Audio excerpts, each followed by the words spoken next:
Търся някакъв имот за инвестиция. Нещо ефтинко, че бюджета ми е ограничен.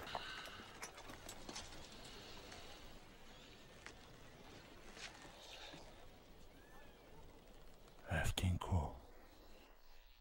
А панелката от Люлин да му предложим... Вече е капарирана.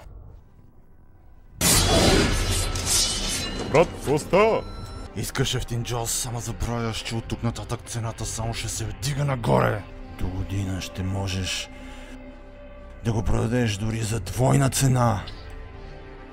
След теб имам още 3 огледа за същия имот, така че решавай бързо. Кой нормален може да си го позволи? Това е лудост! Лудост. Това е българския имотен пазар!